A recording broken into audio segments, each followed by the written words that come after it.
Glórias a Deus, louvado e bendito seja o nome do nosso Senhor e Salvador Jesus Cristo. Estamos aqui nesta madrugada para gravar mais um estudo da Palavra de Deus. Nós estamos aqui falando sobre a nossa Bíblia, nos alguns estudos básicos da Palavra do Senhor. Em primeiro lugar, eu gostaria de desejar a todos uma boa noite, que você venha ter uma excelente noite de paz, sono tranquila, para você que está dormindo. A palavra de Deus vai dizer que em paz nós nos deitaremos e dormiremos, porque somente o Senhor dos Exércitos nos faz repousar em segurança. Louvado seja o nome do Senhor. Se não fosse o Senhor para nos guardar, não sei o que seria. Se não fosse a misericórdia de Deus, o que seria de nós, não é verdade? Sabemos que nós somos ser humano e como ser humano nós somos falhos, somos pecadores. Mas graças a Deus, a misericórdia de Deus, ela nos segue todos os dias e todas as manhãs. Cristo é misericordioso, amado. Nós estamos aqui gravando live falando sobre Bíblia. Nós já gravamos alguns estudos da Palavra de Deus. Como eu disse, muitos têm a Bíblia, mas não sabem o que ela representa e não se esforçam para aprender. Querem seguir seus próprios caminhos, suas próprias vontades e não querem se conciliar com Deus, né? Louvado seja o nome do Senhor. Como eu disse, nós estamos gravando um estudo falando sobre a nossa Bíblia, diversos assuntos que envolvem a nossa Bíblia, e nós vamos ficar aí mais 2 semanas, 3 semanas, ou até 4 semanas só falando sobre a Bíblia Sagrada que nós temos na mão. A palavra de Deus ela vai dizer, né, em 2 Timóteo 2, versículo 15, apresenta-te a Deus como obreiro aprovado, e que não tem de se envergonhar e maneja corretamente a palavra da verdade. Não é só manusear e nem usá-la corretamente, é vivê-la a palavra.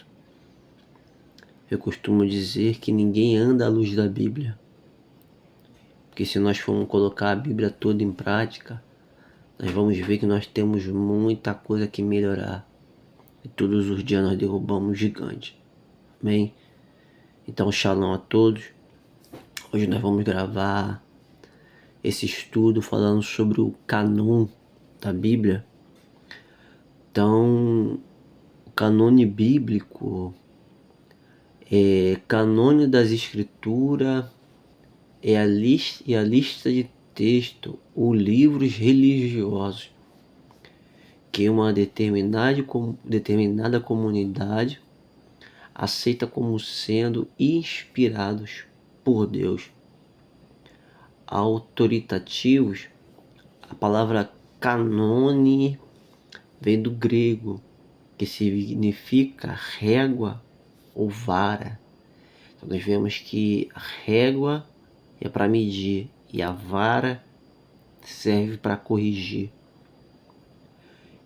Os cristãos foram os primeiros a utilizar o termo para fazer referência às suas escrituras, mas Eugênesis considera que a ideia é derivada do judaísmo. A maioria dos canones tratados neste antigo são considerados como fechados, ou seja, livro não pode mais ser acrescentados ou removido, o que reflete a crença de que a revelação divina está encerrada e, portanto, uma pessoa ou um grupo de pessoas foi capaz de juntar os textos inspirados, aprovados num canônico completo e autoritativo. Por outro lado, o canônico aberto é aquele que permite a edição de novos livros através de revelações. Louvado seja o nome do Senhor. Então nós estamos aí falando sobre o canônico da Bíblia. Deixa eu só pegar meu dicionário bíblico aqui para a gente podermos ver a respeito do canônico da Bíblia. Para você que tem um dicionário da Bíblia Sagrada, é muito bom você ter um dicionário que você também tira, né, as suas conclusões. E é bom que você também se auxilia com o dicionário. Eu indico para você que está começando a estudar a Bíblia, usar esse dicionário aqui, ó. Dicionário da Bíblia Almeida, é para quem está começando a estudar a palavra do Deus vivo. Então, deixa eu achar aqui.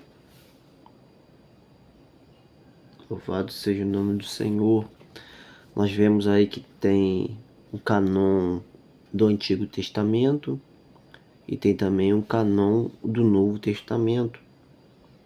Canon do Antigo Testamento é um conjunto do livro do Antigo Testamento que a igreja cristã reconhece como genuíno. Então a palavra genuíno é ver aí que é puro e inspirado. No canon aceito pelos evangélicos há 39 livros. O canon católico tem a mais de 7 livros e algumas porções apócrifo. O canon do Antigo Testamento é o mesmo para os judeus e os evangélicos. Então nós estamos falando sobre o canon, né? Vemos que o Velho Testamento ele possui 39 livros e o Novo Testamento tem 27. Então nós vemos aí 39 livros. Nós vemos aí um conjunto dos livros do Antigo Testamento. E nós temos também o canon do Novo Testamento. O canon do Novo Testamento, conjunto de 27 livros do Novo Testamento que a igreja cristã reconhece como genuíno e inspirado. O canon do Novo Testamento é igual para os evangélicos e católicos. No princípio, alguns livros foram aceitos com certa reserva, mas no final do quarto século, o canon atual já era aceito em quase toda a parte antilegomena. Então nós vemos que o Novo Testamento tem 27 livros, que é um conjunto de livros, o Novo Testamento. Então nós vemos aí que a palavra canon vem do grego, que significa régua ou vara. Então nós vemos que há um conjunto de livros, né, para ser examinados, para ser estudado. Como eu disse, quando você vai comprar uma Bíblia de estudo, o próprio tradutor ele não incentiva a pessoa a ler a palavra. Quando você compra a Bíblia, está lá escrito plano de leitura durante um ano. Há diversas maneiras de você estudar a Bíblia. Quando nós se dedicamos ao estudo da palavra de Deus, a cada dia ele vai trazendo a sua revelação. Porque não é a palavra de Deus que se renova, somos nós que se renovamos para assim podermos receber a palavra de Deus. A palavra de Deus ela salva, a palavra de Deus ela cura, a palavra de Deus ela edifica, a palavra de Deus ela exalta, a palavra de Deus transforma a vida do homem e da mulher de Deus. É a palavra. É a palavra. Deus ele é fiel. Então nós vemos que o canon da Bíblia são um conjunto, 39 no Velho e 27 no Novo. Somamos aí então 66 livros da Bíblia Sagrada. Louvado e bendito seja o nome do Senhor. Aleluia. E é bom você sempre traçar um método de você estudar, né, a palavra do Deus vivo, porque na igreja tem doutrina, tem escola dominical, tem cursos, tem seminário, tem palestra, tem livros de estudo. Aí eu aconselho você a comprar uma caixa de lápis de cor, louvado seja o nome do Senhor, e escrever na Bíblia, naquela alguma parte em branca da Bíblia, livros, uma forma, revista escola dominical, outra cor, e assim sucessivamente. Nós vamos aqui então continuarmos aqui o estudo da palavra de Deus, falando sobre cano. Louvado, bendito seja o nome do Eterno, Yeshua Machia, Cristo, Ele é fiel, aleluia. Então nós vemos aí, nós falamos sobre o cânon da Bíblia, que do grego significa vara, régua. Estes cânon se desenvolveram primordialmente pelo uso de texto em contexto de culto. Nesse processo emergiu nas comunidades israelita e posteriormente cristã uma coleção de texto dotado de autoridade. Posteriormente cristãs, uma coleção de textos dotado de autoridade. Posteriormente apareceram o debate e consenso entre autoridades religiosas de cada uma das respectivas denominações. Os fiéis consideram os livros canônicos como sendo inspirados por Deus, ou como expressando a história autoritativa da relação entre Deus e seu povo. Então nós vemos aí que Deus, ele se revela por intermédio da sua Sagrada Escritura. E isso é verdade, porque a Bíblia fechada ela é um livro comum. E a Bíblia aberta é a boca de Deus falando conosco. E como os cristãos dizem, nossos pais na fé antigo, é verdade que a maior profecia é a palavra de Deus. Todo o sonho de Deus é voltado para dentro da palavra. Louvado seja o nome do Senhor e seu povo. Alguns livros, como os evangelhos judaico-cristãos, foram excluídos do canone completamente, mas muitos livros disputados, considerados não canônicos ou apócrifos. A palavra apócrifo é que não é inspirado por Deus.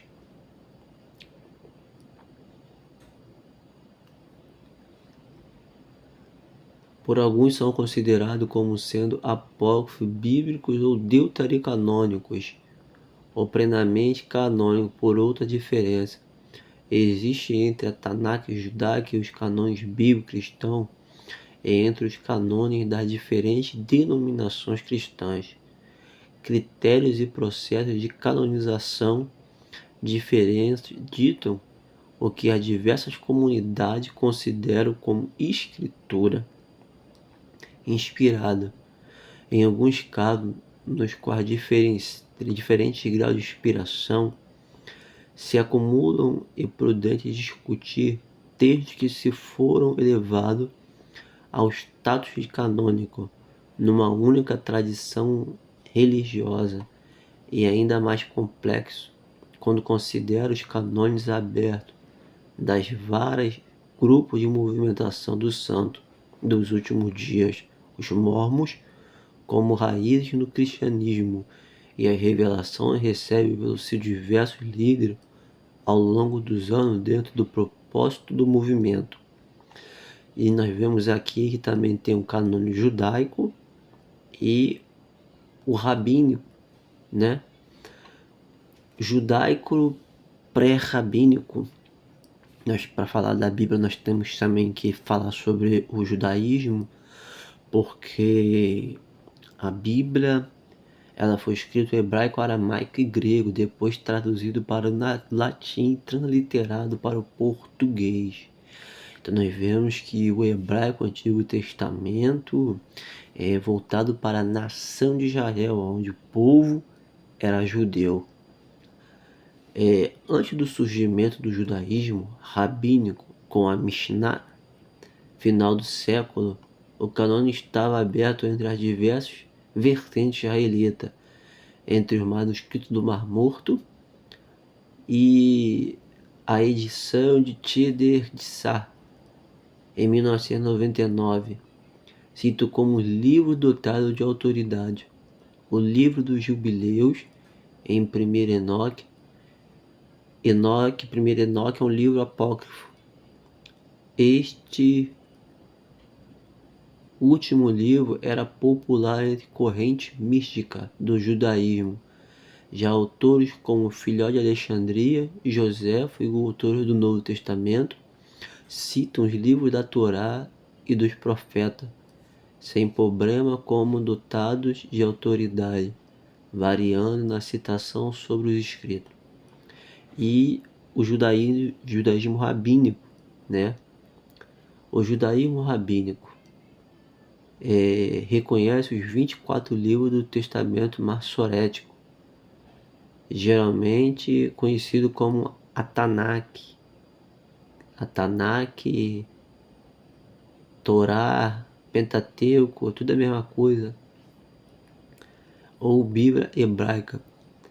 Evidência surge que o processo de colonização ocorreu entre 200 AC e 200 depois de Cristo. Um ponto de vista popular é que a Torá foi canonizada por volta de 400 AC.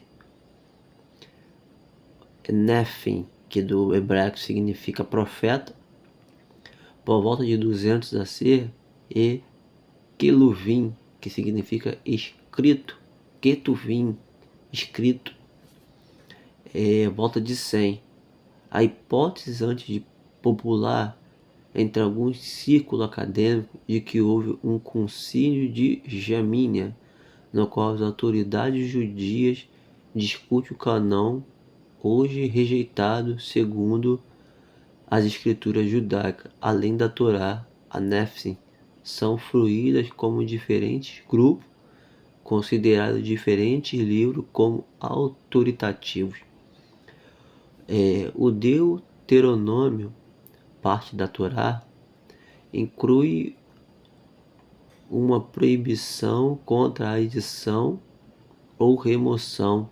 Deuteronômio capítulo 4, versículo 2. Deuteronômio capítulo 12, versículo 32. O que pode ser aplicado ao livro em si, ou seja, a proibição contra qualquer edição futura pelas mãos dos escribas ou as instruções recebidas por Moisés no Monte Sinai. Segunda Macabeus é um livro que não faz parte do canão, né, judaico. Descreve Neemias 400 a.C. como tendo fundado uma biblioteca e colecionado livros sobre reis e profetas, os textos de Davi e as cartas dos reis sobre a oferta votiva, em 2 Macabeus 2, 3 ao 15. Vemos aí que Macabeus é um livro apócrifo.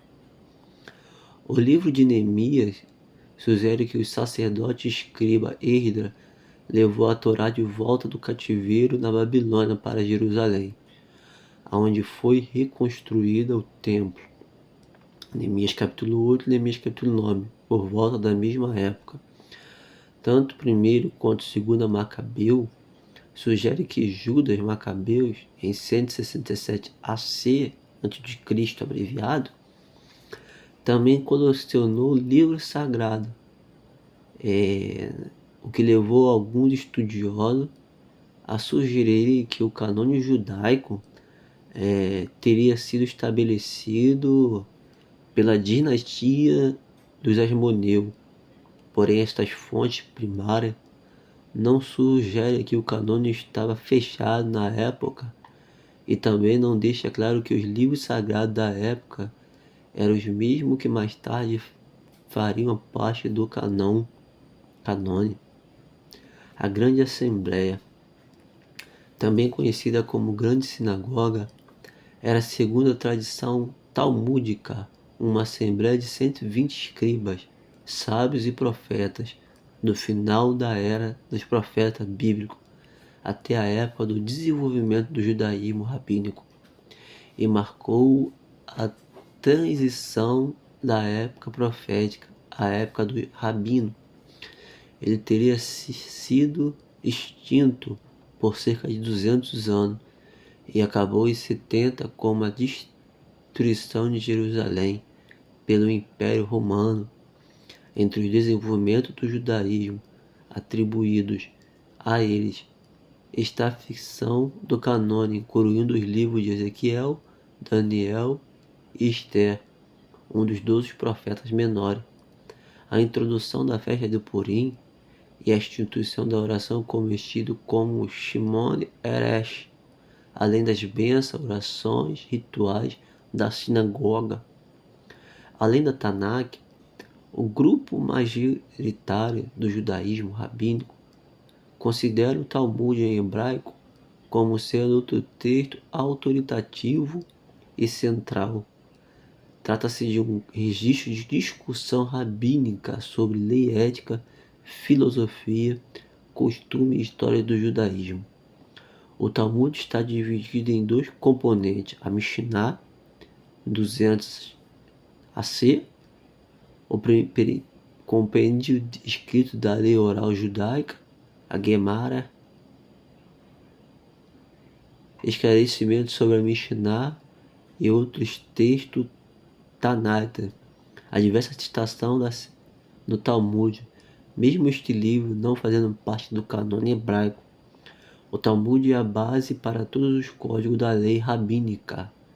Então nós vemos que o Talmud, a Tanakh, a Torá, é o código da lei rabínica, que é o Pentateuco, os 5 primeiros livros da Bíblia Sagrada, onde nós aprendemos com a lei de Deus, onde aparece também os 10 mandamentos. O Talmud é a base para todos os códigos da lei rabínica e é geralmente citado na literatura rabínica. Certo grupo judeus, como os caraitas, não aceita a lei oral codificada no Talmud e aceitam apenas a Tanakh como sendo autoritativa. Vamos ver aqui sobre a Bet Israel. Os judeus etíopes, conhecida como Bet Israel, Bet Israel possui um canônico escrito distinto do canônico do judaísmo rabínico. A Mishpah Kedush, Sagrada Escritura, é o nome da literatura religiosa destes judeus, escrita primordialmente em Ge'ez, o livro mais sagrado chamado Orit, consiste no Pentateuco que vai à Torá.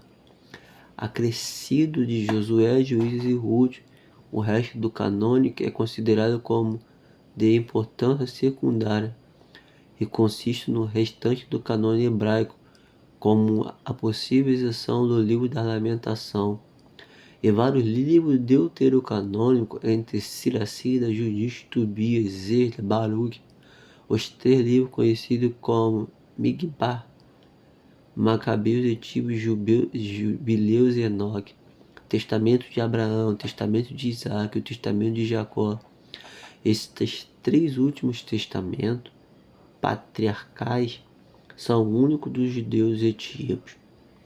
Uma terceira categoria de textos que são importantes para os judeus etíopes, mas não considerados como parte do canônico, inclui o seguinte livro: Nagara Muzi, Conversão de Moisés, Mota Aharon, Morte de Arão, Mot Muzi, Morte de Moisés, Tissassa, Preceito de Sabá, Ardel, Estudante, Apocalipse de Gorgo, Mar de Zará, Livro das Horas, Abba Elias, Padre Elias, Machar Malar, Livro dos Anjos, Machar Caná, Livro dos Sacerdotes, Dazanar Ban, Magbagdá, que é Humilha de Abraão e Sara no Egito, Atos de Susana.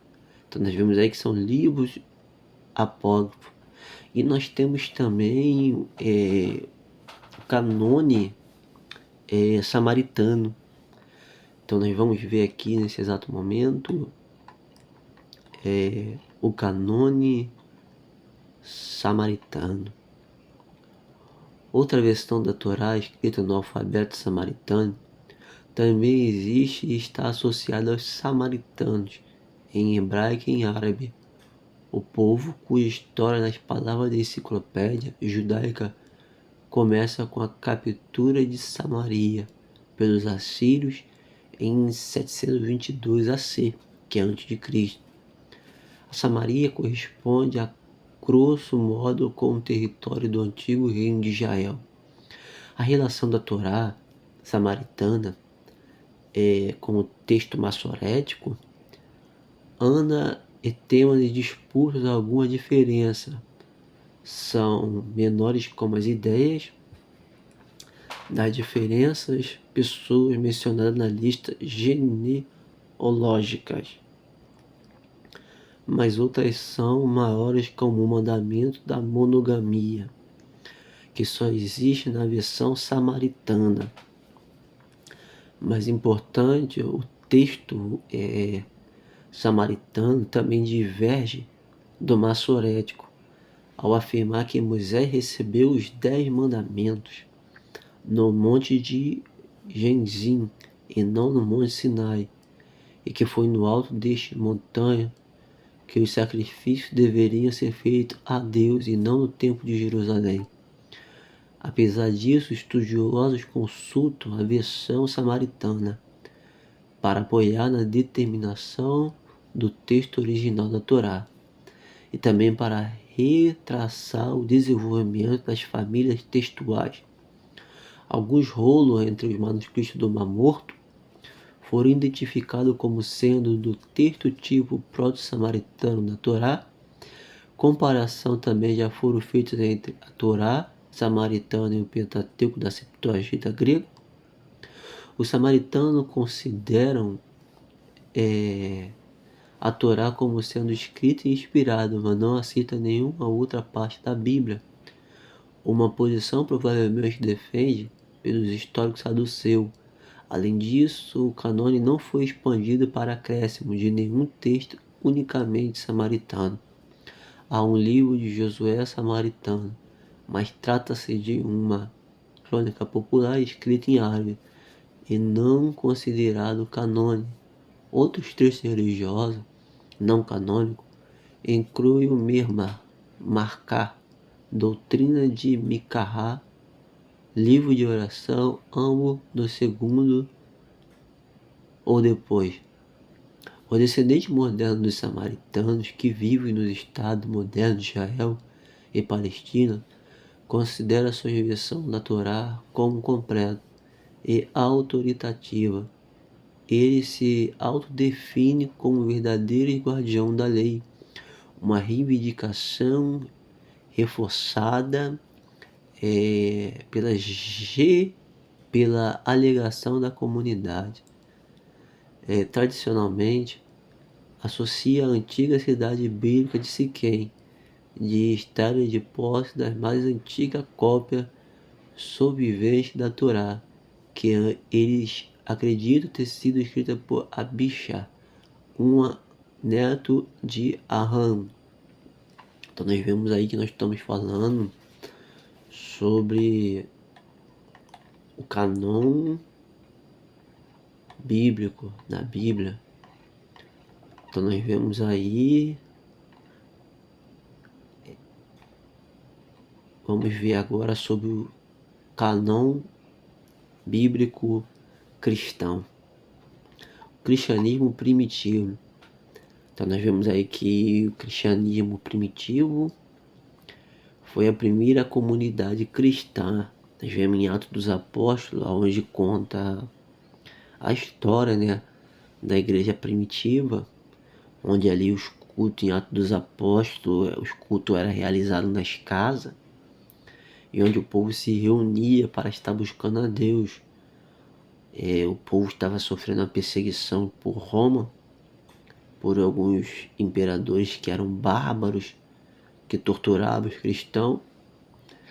Então nós vamos viver aqui o cristianismo primitivo, o canone bíblico cristão. Primeira igreja cristã, primeira comunidade cristã. A igreja antiga utilizava o Antigo Testamento, especificamente a Septuaginta LXX. Entre os falantes do grego, os apóstolos não deixaram um conjunto definido de novas escrituras, e o Novo Testamento se desenvolveu ao longo do tempo. Deixa eu falar uma coisa aqui. A palavra apóstolo significa mensageiro ou aquele que é enviado, né? Os apóstolos de Cristo não deixaram um conjunto definitivo de novas escrituras, e o Novo Testamento se desenvolveu ao longo do tempo. Textos atribuídos aos apóstolos circulavam livremente entre as primeiras comunidades cristãs, e as epístolas paulinas já circularam de forma conjunta no final do século I. Justino Martir, no início do século II, a palavra século que significa 100 anos, menciona a memória dos apóstolos que os cristãos chamaram de evangelhos, e que era considerada tão autoritativa quanto o Antigo Testamento. Louvado seja o nome do Senhor. Pais da Igreja, um canônico com 4 evangelhos canônicos foi afirmado por Irineu de Lyon em 2002, no início do século III. Teólogos como Orígenes pode ter utilizado ou pelo menos conhecia os mesmos 27 presentes na modernização e edição do Novo Testamento, embora houvesse disputa sobre o canonicidade, né, de algumas obras. Vinde desenvolvimento do canônico do Novo Testamento. Da mesma forma, fragmentos de Murato revela que em 2000 existia um conjunto de textos cristãos bem similar ao moderno do Novo Testamento, incluindo os 4 evangelhos. Desta forma, apesar de certamente ter havido inúmeros debates sobre o canônico do Novo Testamento no período do cristianismo primitivo, as principais obras já eram consideradas aceitas em meados do século III. Então nós vemos aí sobre o canone.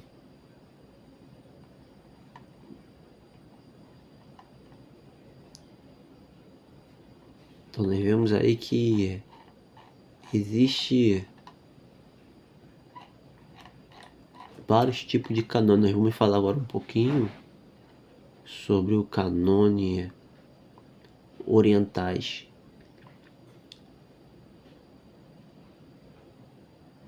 As igrejas orientais sentiram de modo geral menos a necessidade de delinear claramente o que seria o canone do que as ocidentais. Era mais consciente da gradação de qualidade espiritual entre os livros que aceitava como uma classificação feita por Eusébio de Cesareia, e geralmente se dispunha menos a afirmar que os livros que eles rejeitaram não possuíam nenhuma qualidade espiritual. Concílio Quinicésto, em 692, rejeitado pelo Papa Sérgio, mas aceito pela Igreja Ortodoxa, endossou a seguinte lista de obras canônicas: Os canones dos apóstolos em 385, o Sínodo de Laodiceia, o Conselho de Cartago em 397 a 39, Carta Festiva de Atanásio 367. Porém, a lista das diversas denominações ortodoxas não concorda entre si o canônico do Novo Testamento da Igreja Ortodoxa. Então nós vemos que a palavra ortodoxa, a palavra orto, significa reto, doxa vem de doxologia, vem de doutrina. Apostólica Armênia, Igreja Ortodoxa Georgiana, Igreja Ortodoxa Copta de Alexandria e da Igreja Ortodoxa Etíope. A presença de diferentes menores, mesmo que 5 dessas igrejas fazem parte da Igreja Ortodoxa. O Apocalipse é um dos livros mais disputados, pois no Oriente, movimentos como o quilasmo e o monoteísmo levantaram suspeitas sobre ele. Ele só foi traduzido para o georgiano no século X e jamais foi incluído no lecionário oficial da Igreja Ortodoxa. Em tempos bizantinos ou modernos, porém seu status canônico não é disputado, como os livros sagrados constituem a biblioteca circulante, raramente reunidas em um só volume.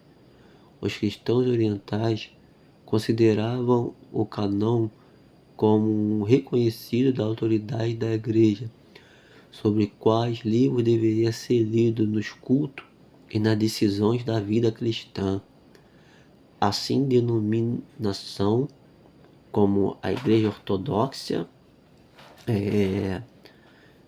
Etíope e a Igreja da Síria e do Oriente consideravam alguns livros com maior autoridade que outros. A Igreja Ortodoxa Etíope até hoje nunca publicou em um mesmo volume todos os seus livros sagrados. Então nós vemos aí o canone da Igreja Orientais. Vamos ver agora um pouquinho sobre o canone da Igreja Protestante e um pouquinho do canone da Igreja de Lutero. Canone da Igreja Protestante. Muito protestante moderno citam 4 critérios de canônico para justificar quais livros devem ser incluídos no Novo Testamento e no Testamento. Origem apostólica, atribuídos e baseado no ministério e nos ensinamentos da primeira geração de apóstolos ou seus companheiros próximos. A aceitação universal reconhecida por todas as grandes comunidades cristãs do mundo no final do século I. O uso litúrgico lido publicamente quando as primeiras comunidades cristãs se reuniam para a ceia do Senhor, serviço religioso semanal, mensagem consistente, conteúdo teológico similar ou complementar a outros textos cristãos, aceito universalmente. O fator básico para o reconhecimento do canone era a inspiração divina. Então nós vemos que a Bíblia ela é um livro que foi inspirado por Deus. E o teste principal para isto era a origem apostólica. Neste contexto, o termo apostólico não necessariamente significa autoria ou derivação apostólica, e sim autoridade apostólica. Esta, por sua vez, está necessariamente ligada à autoridade divina através de sucessão apostólica. Contudo, é muitas vezes difícil aplicar esses critérios a todos os livros do canônico aceito e livros considerados como apócrifos poderia preencher este critério. Por isso, na prática, os protestantes defendem o canônico da Bíblia hebraica e o canônico católico para o Novo Testamento, que são os 27 livros. Então nós vemos também que tem o canônico de Lutero, temos também o canônico de várias tradições cristãs, Antigo e Novo Testamento. Então, meus amados irmãos, hoje nós ficamos aqui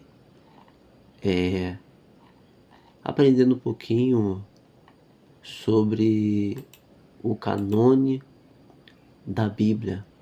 Amém? Então eu peço que Deus venha te abençoar a sua vida e que nós possa cada dia mais e mais, querermos conhecer mais um pouco do nosso Deus e não ficar só no raso, mas sim em se aprofundar a cada dia mais e mais. Amém?